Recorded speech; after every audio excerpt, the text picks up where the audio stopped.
Hey there, this is Dan, and I'm coming to you with a live list review for the Descent to the Gnarlwood event that's going on right now in the UK at Warhammer World.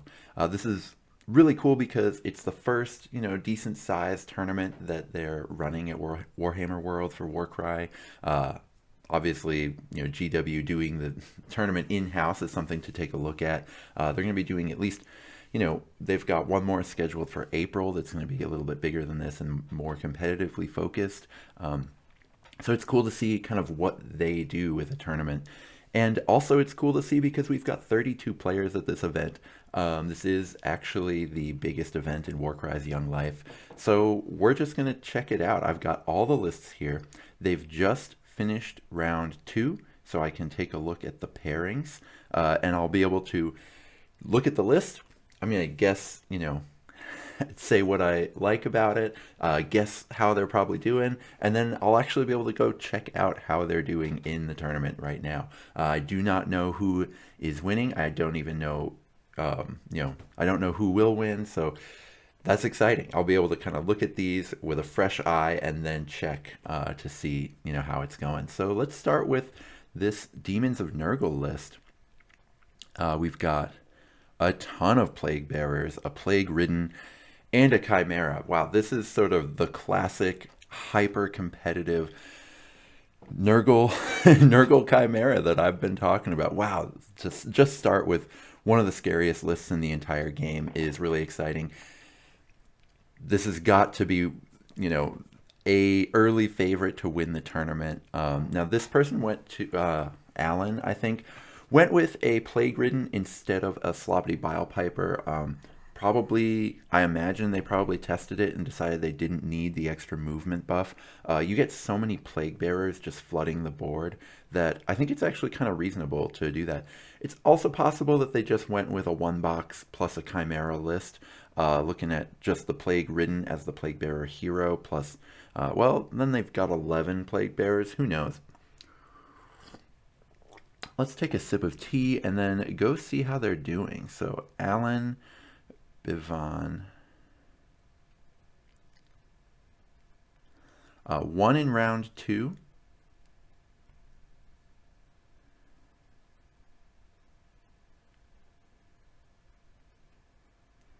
And actually lost in round 1. So Alan is 1 in 1 on Nurgle Chimera, and that's exciting. I don't know what he lost to. I think it was a Matt Shepard. Or Matt Sherritt. Let's go look at that list first. Let's jump the line and take a look at Matt's list because I think that's incredibly exciting. Anytime you see a Chimera lose. Now, I have talked about sort of strategies for beating these terrifying monsters, but I actually got quite a bit of heat online for that video from people telling me that it's not actually possible to beat them, and I should stop telling people that it is. So let's see what took down the monster here. So we've got a Branch Witch, Dryads, Gossamet Archers, Spite Revenants, Tree Revenant. That's fascinating. So this is a high mobility list, a Branch Witch and a Flitwing Scion as the leaders. Fascinating. We've got 2 nets here, so that can be pretty annoying to monsters. It doesn't always, like I did in my anti-monster video, nets are more of a tool. They don't sort of immediately stop the monster, but I could very much see this list on any kind of mobility focused thing. You have the numbers. You've got quite a few here. Dryads have enough killing power to clear Plague Bearers off the board if they can get these 2-on-1 engagements. Dryads have that 5-inch move to be able to do that. So fascinating. I wish I could find out how that one went down. So let's see how this player Matt is doing in later rounds.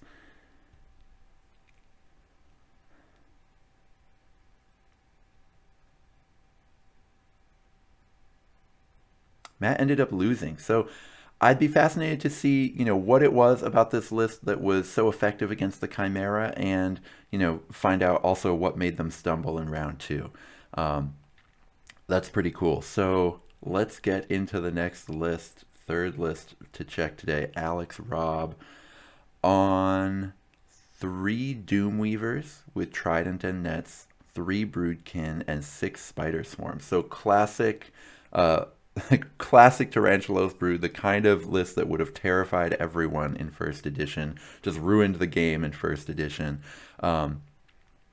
But pretty cool. So this is not just a 1-box Tarantulos Brood. If they've got 6 Spider Swarms, they've either gotten a second box or something. The Doomweavers, I think, you only get 1 net to a box. So they've combined them, done some optimizing.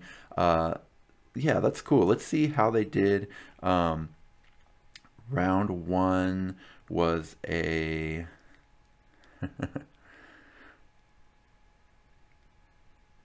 loss. And then round 2 was also a loss. So seems like the Tarantulos maybe, they took a lot of nerfs going into second edition. So bit of a shame there for this player, but hopefully they are able to rebound later in the tournament. Yeah, pulling for them to pull it out, since I think a lot of people root for the bespoke warbands no matter what they're doing. So let's take a look at this Seraphon list. We've got a Sunblood, an Old Blood, a Star Priest as the 3 heroes, a Pterodon, 3 Skinks, 1 Saurus. That's interesting. The Skinks took a bunch of nerfs in second edition, but you've got some, you've got the sort of bones of something good here, in that you've got a fast mover in 1 deployment zone, probably 2 pretty chunky, frightening in combat Saurus fighters in another one. The Saurus in general got some nice little buffs in second edition, so this 1 Saurus with Spear could be set up to do a decent amount of work here. Yeah, I'm curious how this person has done. Let's see. This is Andrew. Ended up winning their first one in a minor win, and then getting a draw in the second round. There were a lot of draws in round 2, which I actually love. I think more TOs should set things up to kind of create situations where draws can happen, just because it helps stratify the tournament. With 32 players, there's going to be 2 or 3 4-0s if there aren't any draws, and so having a bunch of draws actually separates the players a lot better and allows it so that we might actually get just 1 legitimate champion, and that would be pretty cool. So let's take a look at this Rotmire Creed warband. So we got the Mindstealer Spheranx, 3 bloated ones. Now these only come 1 to a box, so this is someone who's gotten 2 boxes, or multiple boxes, maybe even 3, maybe 2 and converted 1, who knows. Then they've got 1 Outcast with the shield, 1 Witherlord, and another Outcast with the shield. Interesting, because I would have thought that the one without the shield was a better pick, but maybe they have extra points left over. What I like about the one without the shield is it's essentially cheaper, so more points efficient. But if you've got 20 points in your list anyway, why not just upgrade to the shields? I think this may be the list of a new content creator for Warcry named Off Meta Musings. I'm excited to, I'll mention that one in future videos. Actually, I've got a video coming up where I'll mention that channel and link to it in the description down below. But really excited to see how this guy's doing with this kind of really cool take on Rotmire Creed, bringing in a leader to give kind of mobility and give just something to use a bunch of dice on. Let's take a look at how they are doing. All right, so the first round was a win against, we actually don't know what faction that is yet. And then the second round was a loss. So this Rotmire list is at 1-1 here. So definitely still a strong chance of going 3-1, which is, in my opinion, 3-1 is sort of a, you were one of the lists of the tournament kind of performance. Definitely still a chance of getting that done here, and I'll be really interested to see how it goes for him. Let's get into the next list. Ben Johnson on Ideneth Deepkin. So we've got here, in the dagger, there's a Soul Scryer, a Reaver, and a Thrall. In the shield, there are 3 Thralls. And in the hammer, you know what? I wonder if the hammer, let's see. Soul Scryer, Reaver, Thrall. 3 Thralls. That would not add up to 1,000 points. All right, so we are missing 1/3 of this warband. So we can't really say too much about it, especially, is it because the hammer is maybe a War Hydra / Charybdis or something, and that's why it's kind of entered in separately and it just didn't make it to the tournament? Who knows? So not a ton I can say about this list so far. The Thralls definitely took some pretty big nerfs in 2nd edition, so I'll be interested to see how this did without knowing what they put in their hammer. Is that an Achillean King in there? Those are pretty incredible. That could really help this list be able to really beat anything, even if the Thralls are disappointing, it could still beat anything. So we really don't know what they've done with their extra, it looks like 400 points or so. In the, actually, I have no idea. I don't know how much Soul Scryers cost off the top of my head, so I don't know exactly how many points are left in their hammer. But we can at least find out how they did, how they're doing. Maybe I'll only check round 1 because we can't learn that much from seeing the results on this list since we don't have the full list here. So they did lose the first round. Yeah, wish I knew what they had, and wishing them luck for the rest of the tournament. Let's take a look at this Nurgle Rotbringers. So Nurgle Mortals was something that was so in such a bad place as to really frustrate people for 1st edition, and they got a lot of buffs going into 2nd edition. I think a lot of folks were skeptical that the buffs were enough. They're just so statted towards having tons of hit points, but that does mean it's really difficult to clear them off the board. And they've gone actually for a Varengard with the Blade as an ally here. I actually really like that.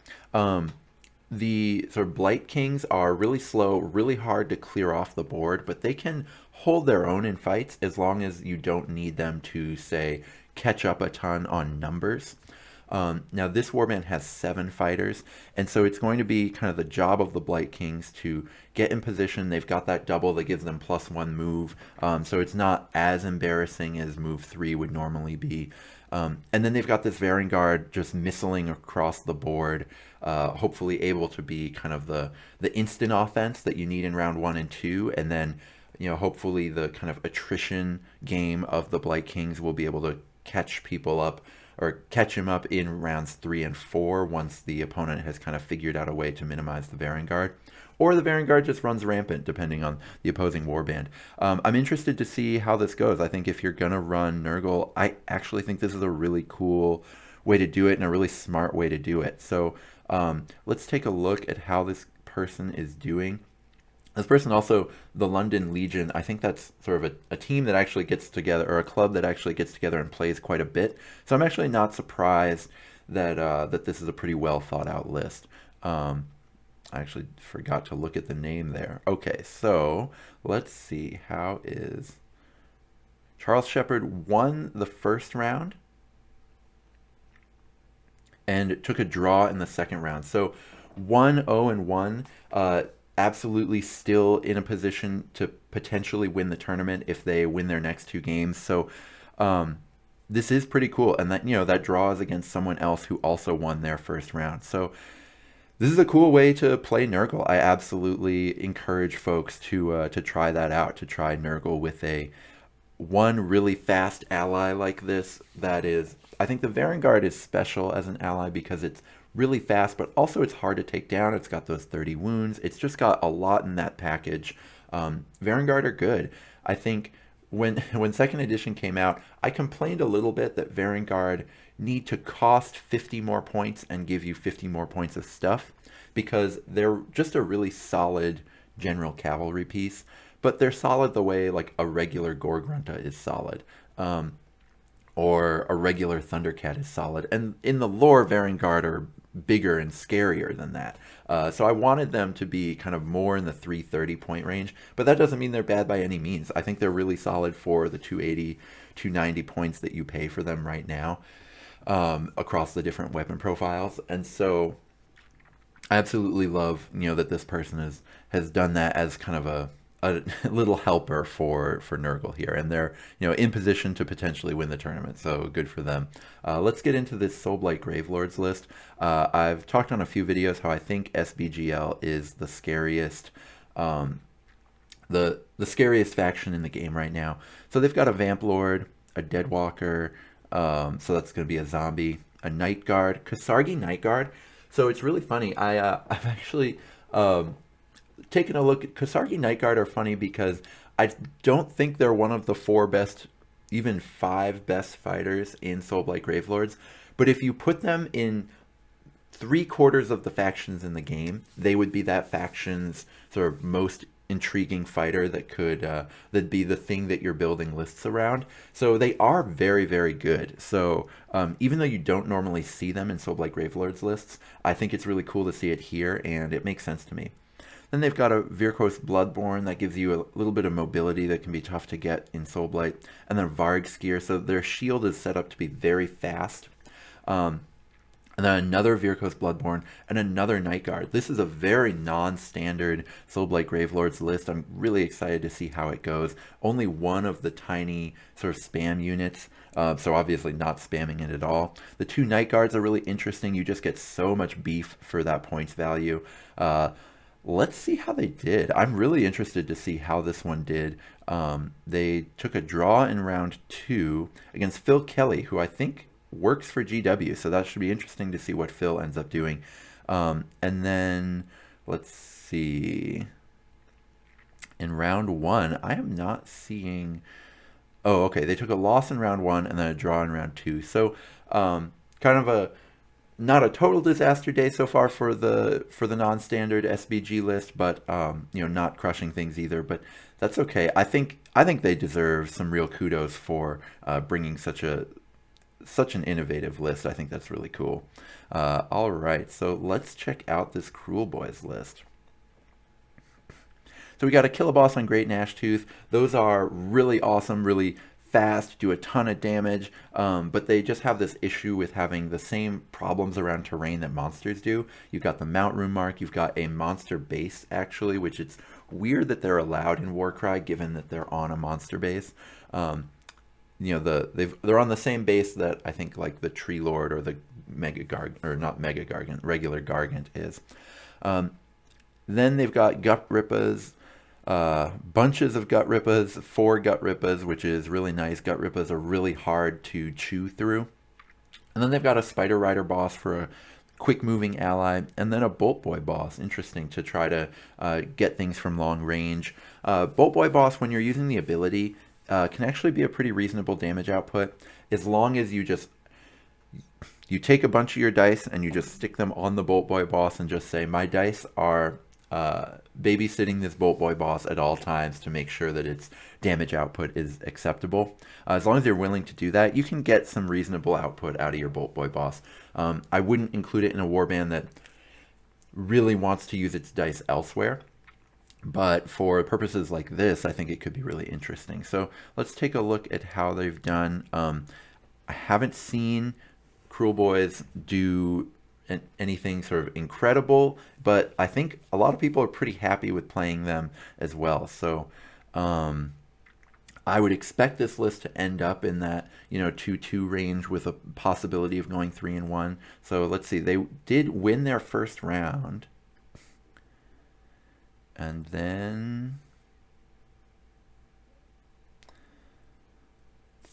tough for me to, oh, and then they won their second round. So that's really exciting. So this Cruel Boys list is 2-0, in position to potentially win the tournament. Bit of a surprise to me. So I would be interesting if you're the pilot and you end up running this back, feel free to drop me, or watching this after the tournament, feel free to drop me a line. Let me know, what went into your thoughts on the list and how you ended up doing by the end of the tournament, because I'm really excited to see how it goes. So Now we've got a Flesh Eater Quartz list. Now, this is good handwriting. Oh my god, look at that incredible handwriting. All right, so we've got a whole bunch of Crypt Ghouls, a Vargulf Courtier, which I think is a really nice piece, and then a Terrorgeist. This is a terrifying Flesh Eater Quartz list, actually. This is really, really cool looking. Vargulf Courtiers, I love them. And then you've got, the thing that I like to see with monsters is you've supported it with either nets to stop the types of monster hunters in the game that can actually take down monsters and just kind of make them not matter. Nets can help you kind of prevent the monster from getting swamped that way. And then if you don't have nets, I want to see numbers. I want to see numbers, numbers, numbers around the monster. They'll probably have found out in once the tournament started that those two Crypt Ghouls have to go out of their shield. I'm sure that's not a big deal. They probably just moved them. But yeah, seeing 6 Crypt Ghouls in this list, I think is really, really good. That's what I want to see when you're running a monster. And then just having that courtier to get to places where the monster can't go is going to be really cool, really important. So this would be a list I'd be pretty terrified to play against with a lot of different lists. I'd be, pretty concerned. So let's take a look at how Derek is doing. Derek took a draw in round 1. And then it'd be really funny if they also took a draw in round 2. And then took a loss to actually Alan's list, which had the Chimera in it. So they got a draw and a loss to a Chimera. So a tough tournament so far for this Terrorgeist list, but I still think it's really powerful. I think that, if I ran into this in the 1-1 bracket, I'd be pretty rattled. And, tough loss there. Getting paired against the Nurgle Chimera list in round 2 after you took a draw in round 1. But yeah, really cool list. And I think I would bet that this list ends up doing a lot better over the course of the tournament, although no longer in contention to get 3-1 or better. Let's take a look now at this Seraphon list. It looks like this person did not upload their list, so we won't know, we won't know what's in it, and that's okay. All right, Khorne Bloodbound. Tons of Blood Reavers in this list. Cool to see. And then a Blood Master from Khorne Demons. Khorne Demons are in this odd place where their abilities are just not good enough as a warband, but they've got some really nice damage output heroes. And Bloodletters also went up 5 points, and in a way that kind of hurts. Yeah, they just didn't need that 5-point nerf, so Khorne Demons as a faction are kind of in a rough spot. But solid ally fodder here. You can use your Skullmaster, you can use Bloodmasters, and I think that this is a smart choice to bring in an ally from the demons. And then you have Skull Hunters. Those are going to be the kind of, I believe that's one of the heroes on a Juggernaut to give you that 6-inch move, or it's just a regular Juggernaut. Sorry, so the Slaughter Priest is the hero, and then so they've got a regular Juggernaut to get that 6-inch, a little bit more move. Those Skull Hunters are almost impossible to get off the board because they're on that Juggernaut, so they get a ton of wounds. So this is an interesting list. I think Blood Reavers are one of the few 5-inch move fighters. I need to stop saying that because I keep talking about 5-inch move fighters that are still pretty playable. There's a lot of 5-inch move fighters that have become bad, but Blood Reavers are not one of them. I think they're actually still kind of reasonable, although they have less wounds than you would like for 4 rounds now. I think that you can still get a lot of utility out of them by kind of placing them very carefully. So I'll be interested to see how this player's done. They've got kind of an interesting mix of heroes and sort of large pieces to go around their core of just a ton of Blood Reavers running around the board. So let's take a look.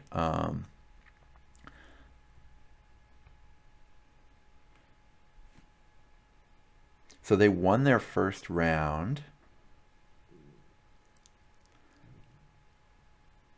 And let's see, what do we got here? And they'll win in the second round. So this person is in position to potentially win this tournament. That's really exciting. They're in a strong position to end up going 3-1. That's really exciting. I think that's cool. I think, you know, a lot of folks have some Khorne Bloodbound in their collection because they were part of the first starter set. So if this player does really well with this list, I think that could inspire a lot of folks to pull their Khorne out and see what they can do with it. That's really cool.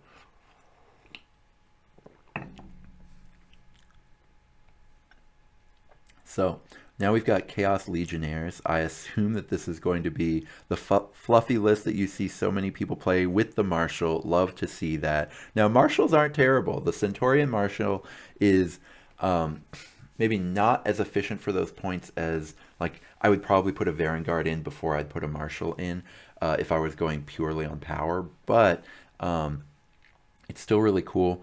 The Decuriarch is a really solid little leader, tough to move off the board because it's got, I think, the 5th point of toughness there that most bespoke leaders kind of don't have, and they really disappear off the board because they don't have it. The Decuriarch has a little bit more staying power. And then you've got 3 of the Hornhelms. Interesting choice. One with the mace. I think the mace is really good. A buddy of mine plays a list very similar to this and goes on multiple maces, and I think that the maces are really solid. And then 2 of these with Steelbiter Axe, and then 1 Mutant Door with the shield. That's the slightly bigger one. So really cool list. This is the exact list that I think got a ton of people into Warcry when 2nd edition came out. I've seen a list like this in a few different tournaments, and they're pretty functional, honestly. So the Centaurian Marshal, even though I just got done saying that it's not the most efficient piece, I do think that it can do work. You know, even it's 300 points, right? Even the 300 point models that aren't the most efficient, best 300 point models, they're still gonna do work for you in game. So I think that this list definitely has some tools to get some wins, although I wouldn't call it, you know, one of the threats to take down the tournament. Let's see how it did actually. They took a draw in round 2, and let's see, in round 1 they got a win. So 1-0-1 for this list. So still some potential to win the tournament here, which is pretty cool to see. Though they'd have to go 2-0 and then get some lucky tiebreakers to do so. But pretty cool. So yeah, congrats to them for getting off to a pretty good start here with their sort of. This has got to be the people's champion, right? People love this Chaos Legionnaires list, so I'll be interested to see how it does going forward. All right, so now we got a classic Stormcast Eternals list. I probably need to get going a little faster than I've been going. So we've got a Lord Imperatant, 2 Gryph-hounds, some Hammerhall allies. Fascinating. An Annihilator with Meteoric Hammer. Those are really terrifying. And another Gryph-hound. What an incredibly interesting Stormcast list. I've never seen someone try something quite like this, going almost all Gryph-hounds and non-Tempest Eye allies in their Stormcast Eternals list. I think that's really cool. I love that they've named all these characters too. Yeah, just inspiring stuff here from Jack. Let's take a look at how Jack is doing. Let's see, we've got 1 loss to Justin Orton, so that's no shame there because Justin Orton probably the best player in the game right now, and then 1 win. So batting 500, that's a nice little respectable sort of start for this this Gryph-hound player. Love to see this. I'm really interested to see how this goes out. It's also super fluffy because Lord Imperatants, of course, are known for having their pet Gryph-hound with them on the battlefield. So that just makes this work perfectly, and I just love to see that. This is the kind of list where it's going to be pretty solid at sort of getting a lot done, but or like being pretty functional on the board, but you're also going to, because it's so well themed, I mean, that's just what Warcry is about, right? Is going to tournaments knowing that you don't have to have the spikiest, most terrifying list, and knowing that you can go in there and have a ton of fun and still have things potentially work out pretty well for you. So really good on them, and I'm, yeah, real happy for them, and I love to see it. Let's take a look at this unmade list. So in the past, I haven't sort of looked that much into unmade except as a sort of shell to put a chimera into. But this looks like a pretty straight down the middle. I don't know if this is a one box list or a two box list, but looks like it could be just out of the box unmade. That's pretty cool. I know I said the Chaos Legionnaires list was the People's Champ. This might be the People's Champ. I think we might see a lot of people rooting for this one once they see this video. Yeah, gotta love anyone bringing in a out of the box warband. Let's see how this person's done. So looks like Jake took a loss in round one to that corn list. Or sorry, that was a round two loss to that corn list, and then they took a draw in round one. So lots of draws in this tournament, which is cool to see. I guess only one draw in round one, and then a lot of draws in round two. But so a loss and a draw for the out of the box warband, not a complete sort of beating yet. So that's good for them. I hope they manage to turn it around a little bit, because I know a lot of people would be pretty happy to see out of the box unmade do well at a tournament. So now let's take a look at this Gloomspite list. A lot of cool stuff you can do with Gloomspite. This could be kind of a classic Destruction Soup list, and I think it is. Oh wow, this is cool. Okay, so we've got a Loon Boss on Cave Squig, a Boggle-Eye. Boggle-Eyes are great. They've got that net. They've got 12 wounds, so a lot of staying power there to keep your net on the battlefield. Then a Brute Boss with Boss Claw and Brute Smasha. That adds a lot of utility to these Destruction Soup lists, because when you're overwhelmed on an objective, you can use Messin to kind of shut down their ability to beat you on that objective. They've got the Brugit, they've got a Stabba with net, so they've got the nets, they've got the Brugit combo, and then they've got this Ale Guzzler Gargant to be a tough monster to deal with. I've actually tested a Destruction Soup list that's a lot like this one, and it was very functional. In that I was using the Gargant and actually the Brute Boss with Claw and this Brute Boss, the Claw and Smash a Brute Boss. So I've actually tested a list a lot like this one. The only difference was, instead of a Boggle-Eye, I had a Netter, and instead of the Brugit, I know I had two Netters and two, what do you call them? I think I had a Boingrot Bounder Boss. Anyway, you don't care about the list I'm running. We care about the list this person's running, because I think it's a really solid take on Destruction Soup. So we've got James Cliff. I'm really curious to see how James is doing, because I think this list is really solid, and we know that lists like this have got a little bit of a track record so far in 2.0. And to no, at least not to my surprise, they won their first round. And then they went and won their second round. So in solid position to win the tournament. As you would expect, this list is really well put together, is kind of similar to some lists that have a proven track record in this game. So no surprise to see James in position to potentially win the tournament. I would not be surprised if James does, in fact, take it out. Because this is a really, really scary list.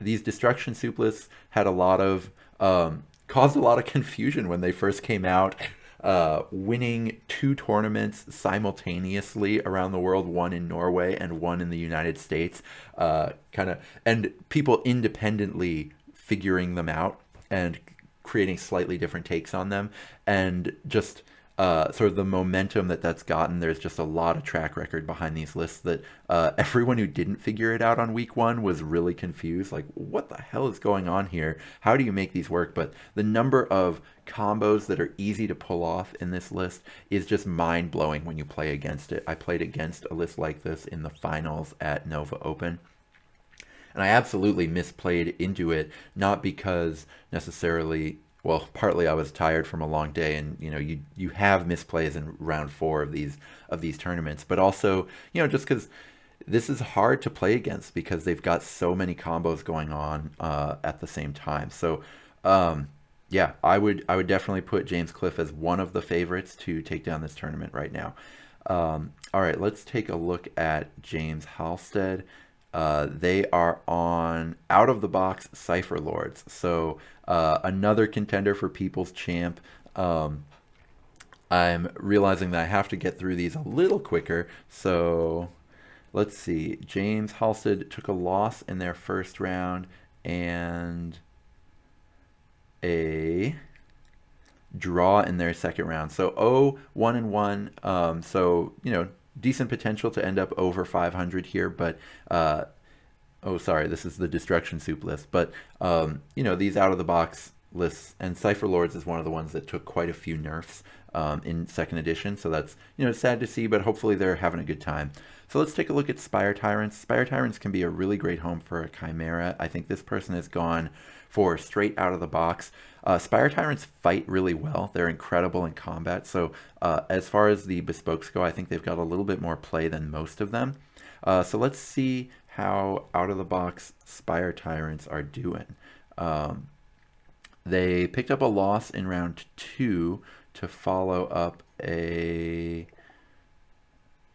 loss in round 1. So 0-2. So one box bespoke lists are having a tough time at this tournament. Now, we've already seen at least one bespoke list that's doing pretty darn well, being a 2-box bespoke list. I think that's probably the way to go, is getting a second box, converting up or creating more copies of your best fighters. But it's still cool to see these one-box bespoke players coming in and having a great time. So let's take a look at this Daughters of Cain list. We've got the Bloodrack Medusa, which is, I think, the best fighter in Daughters of Cain. We got a Slaughter Queen, a Blood Sister to get some shots in. That's really interesting. And then a bunch of Witch Elves.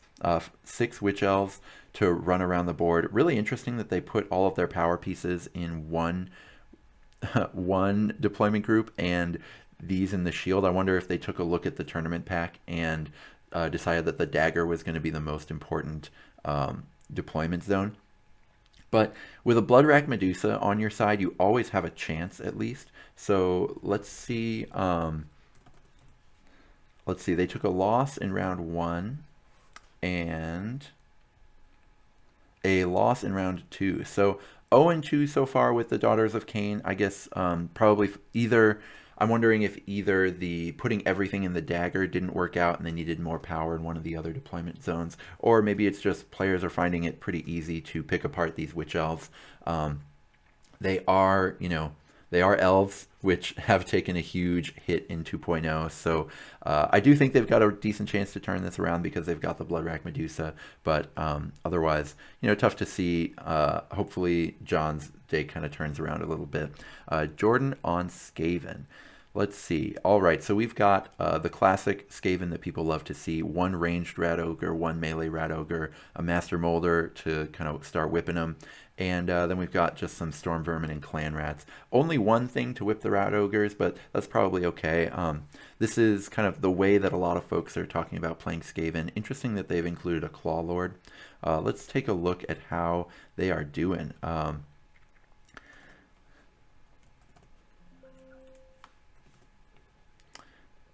So they took a draw in round 2, as so many players did, and a loss in round 1. So, the Skaven nerfs hurt. They've got a lot of the sort of cheaper fighters here that did take really big nerfs.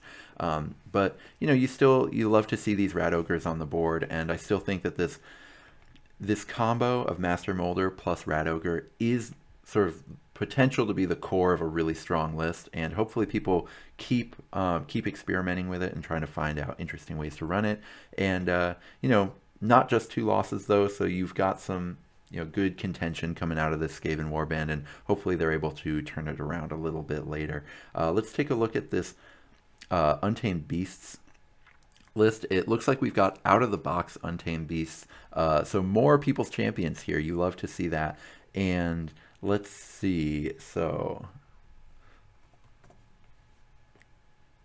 they actually took a win off somebody in round 1, and then they took a draw in round 2. So actually still with a chance to win the tournament with out of the box Untamed Beasts. That's really exciting, and I think a lot of people will be pulling for them to finish it out. So now we've got Justin Orton, and I need to give some background. Justin's been doing a lot of testing for this tournament. I think, right now that he is the best player in the game. He's got a Mindstealer Spheranx, a Chimera, a Varangard with Demon Forged Blade, and 1 Marauder. Wow. Okay. Okay. That is a wild list. So He had told me he was playing only 4 fighters, and that was all he would tell me. And I did not know what he was doing, but he said that he had favorable matchups against Destruction Soup, against Soulblight Gravelords, and just slightly unfavored against Nurgle Chimera. Um, and I was really interested to see what that was, to see, what it would be. And a Chimera with a Spheranx, a Varengard, and just one Marauder is absolutely wild. I know that Justin's at 2-0 right now, so with a very real chance to win the tournament. He's going to have to, I think he has not played, I know that he has not played James Cliff on this Destruction Soup list yet. So he's going to have to put his money where his mouth is as far as actually being favored against that Destruction Soup list. But that is wild to see. As far as kind of how to support a Chimera, this is certainly the weirdest, wildest take on it that I've seen so far, and really exciting. I think there's a real chance that Justin ends up taking the tournament down with just this 4-model list, and whew, that is some craziness to see. All right, so let's take a look at this Ogre Maw Tribes list. As far as factions that can take out a Chimera, Ogre Maw Tribes is often one of the leaders, although I don't love Lead Belchers for doing it. Ogre Glutton, a Crusher. Crushers are great. I think Crushers are one of the top pieces for being a cheaper than normal piece that can take down a Chimera. And then we've got a bunch of Gnoblars here. So this is a cool list for ogres. I think you want to see them building so that they've got a few Gnoblars in there to just give them game in the activation war, and also just give you bodies to run around the board and snatch mission points. But you've also got 2 melee bruising ogres and 2 ranged ogres. So Ogre Maw Tribes are in a great place this edition, I think. I wouldn't necessarily at first blush put a list like this as contention as one of the scarier lists in the tournament, but just one of a really difficult out with a really solid chance of going 3-1 would be my guess. But let's see what they've got going on here. So they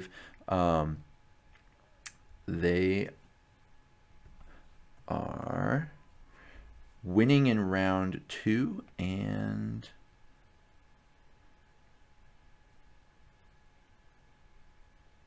losing in round 1. So they're at 1-1.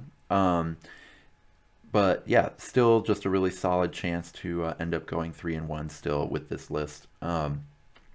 So should be interesting to see how they do and how Double Lead Belcher does. I know that's something that was really good in first edition, but I wouldn't necessarily call it one of the scariest lists. We don't have a list now for this Nurgle Rotbringer list. We took a look at this Sylvaneth list already. So let's take a look at the Cities of Sigmar list.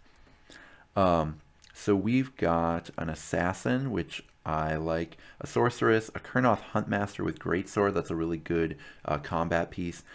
2 Eternal Guards, a Wildwood Ranger, a Sister of the Watch, Phoenix Guard. All of these models have names, which you love to see.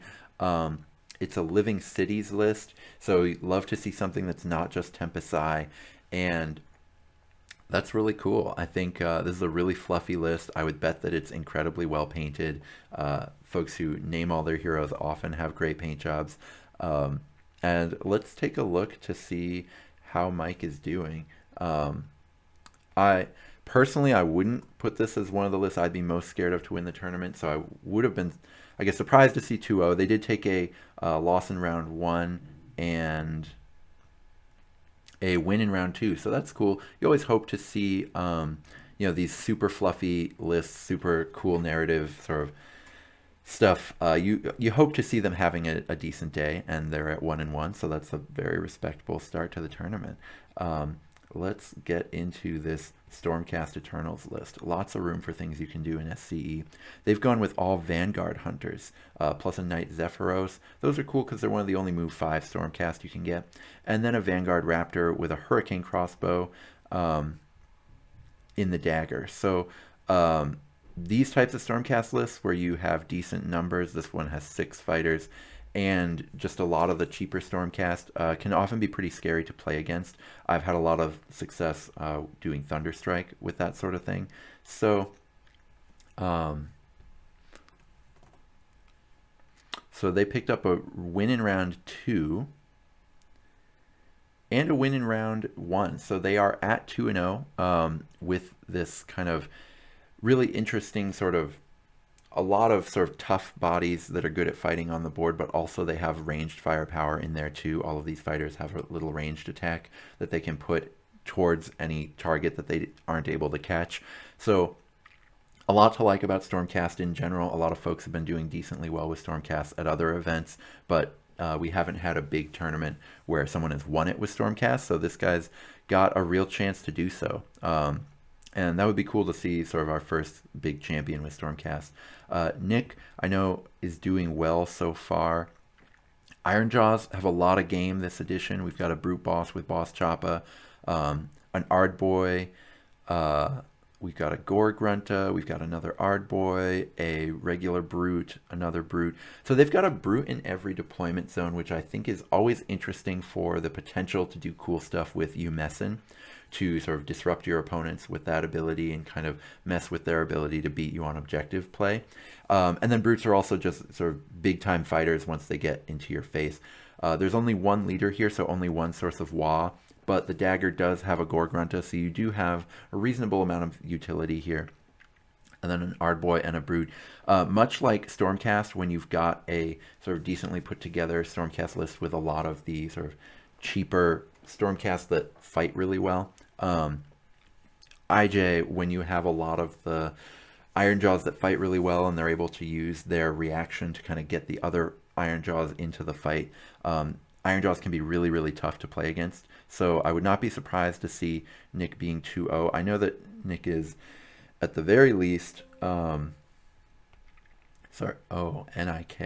At the very least has at least one win so far, because I saw someone else losing to them. So one win in round 1 and a draw in round 2. So still some chance to take out the tournament if they go 2-0 over the next 2 games. So yeah, we could definitely see this person as one of the lists of the tournament, and I think deservedly so. I think these lists are really difficult to play against, and you put yourself with a chance to beat anything you play against, even if there are other lists here that I think are probably higher contenders for scariest list of the tournament. Ironjaws are really tough to play against, and so yeah, good job for them. Phil Kelly, the Games Workshop employee, I think this is the same Phil Kelly as who does all the narrative for Games Workshop. Did not put their list in for OC Bone Reapers. We have a Nighthaunt list here, which is cool to see. Nighthaunt are much better now than they were in 1.0 because of the 4 rounds.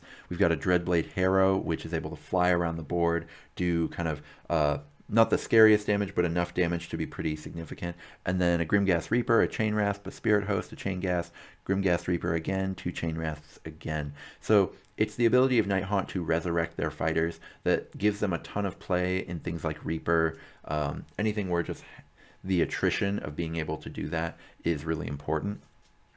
So there's a lot to like here. And then you've got things like the Spirit Host that your opponent is going to be desperate to remove, and just being able to resurrect it and get one more attack in is really effective. Nighthaunts still have the problem dealing damage, but they have become a lot more difficult to play against because of their ability to resurrect things. So let's see how this person's doing. All right, we've got a loss in round 2. I think that's to the Nurgle, or sorry, the Corn player, and then a loss in round 1. So that is kind of a tough start to the day for Nighthaunt. Maybe the lack of damage is hurting them. It's difficult to say for sure, but hopefully they're able to turn it around, because I know a lot of people have Nighthaunt and want to be able to play them, and you can play them, but it does seem like Ray's not doing too well so far to start the tournament. So let's take a look at a massive skeleton spam list. Wow, these lists are really scary. And then they've got a Necromancer to kind of supercharge these skeletons, and a Castellan to be kind of a mounted cavalry hero who can do real damage, get in any fight, hold a zone against anyone one-on-one. This is a terrifying list from Soulblight Gravelords. I would not want to play against this list. These numbers can be a real problem on anything where it's an objective-based thing, or when objectives are being counted late in the game. And then on Reaper, you kill one, it gets resurrected. They've got the Necromancer and the Castellan who are capable of resurrecting stuff. So you also get that trick that's so annoying with Soulblight where you kill something in one side of the board, and then they actually run with their hero, their mounted hero that can move across the board, and then resurrect within range of their hero. You can even resurrect onto terrain, I think, though I don't play Soulblight Gravelord, so I don't know for sure if that's something that they're doing right now or not. But just a lot of crazy tricks where you can use the resurrection to actually be a mobility teleport ability. So it just makes them really difficult to play against, and I think, you know, the scariest sort of single faction in the game. There's just so many ways you can approach doing Soulblight Gravelords. I would, if I saw before the tournament, I would have expected this list to be one of the sort of scary, you know, potential to win the whole tournament lists. So let's see how they've done so far. They took a win in round 1 and a loss in round 2 to James Cliff on Destruction Soup. Decent chance that ends up being considered either, you know, sort of the secret finals or the secret semifinals of the tournament, depending on how that Destruction Soup list does against Justin. I would say that, you know, this list is one of the 4 scariest lists I've seen so far, with their only loss so far being to one of the other scariest lists. So I would hate to come up against this in the 1-in-1 bracket. And yeah, I would not be surprised to see this person end up finishing up 3-1. So we're almost done here. We've got one more Cruel Boys list and one more list after that. So on this Cruel Boys list, we've got a mix of Bolt Boys, Gut Rippers, and Hobgrots. Yeah, a mix in every deployment zone. That's pretty cool. And then you've got the regular Killaboss, who is pretty good. This is really cool as far as using all your toys. A lot of ranged threat on this list, so anyone who's not able to close with them quickly is going to have a rough time. I think that some of the shooting factions, some of the shooting fighters in Warcry took some really big nerfs, so that can make a list like this kind of tough. But still exciting to see. I'm excited to see how they are doing. A draw in round 1, or sorry, in round 2, one of the many people who took a draw in round 2, and a loss in round 1. So probably not threatening to win the tournament right now, but still a cool list. So we've got Ogre Maw Tribes now. Heston Blumenthal. Oh my god, they've got names again. I love the people who put names on their fighters. And Gorging Ramsey, Jamie Raw Liver. Oh my god, that's so cool. Okay, so what do we actually have here? A Lead Belcher, a Tyrant, and a Butcher. That Tyrant is terrifying. You always, much like I said with the Bloodrack Medusa, you always have a chance to win the game when you have a Tyrant, because there can just be games where the Tyrant runs wild and nothing they have answers the Tyrant. So I think that's smart to have put that in here, with, you know, a little bit of range support, Noblars to run and go do things, the fast Frost Saber, which is really solid. This is a well put together Ogres list. I would not be surprised to see this person doing pretty well. Let's see, they did take a loss in round 1. And then a draw in round 2. So maybe not threatening to win the tournament, but I still think this is a pretty cool Ogres list, and I just love anytime they've got names, and also your names are puns. Impossible to beat that. So it's possible that by the time I finished talking through all this, they finished round 3. Nope, they have not finished round 3. So lots of really interesting stuff. The ones to watch out for, I think, are the eventual matchup we're going to see between this wild 4-model Chimera list and this this Destruction Soup list here. I think that's going to decide the tournament, who ends up winning between the two of those. And then we've got these lists lurking to potentially go 3-1 here, as far as this Demons of Nurgle Chimera list, and this... let's see, what was it? The all skeleton Soulblight Gravelords list that was real scary. And then I know one of these Stormcast lists is also 2-0 right now, threatening to win the tournament. It'll be interesting to see if kind of this combined heavy toughness approach is able to take down one of these two kind of established and known quantities here. Justin, absolutely wild list. I'm really excited to see how he ends up doing. So that's going to be it for me. You'll be able to find out, who won. They'll probably post the results on Reddit, on Discord later in the day today. But here's my live takes on what we've seen at the tournament and how excited we should be for it.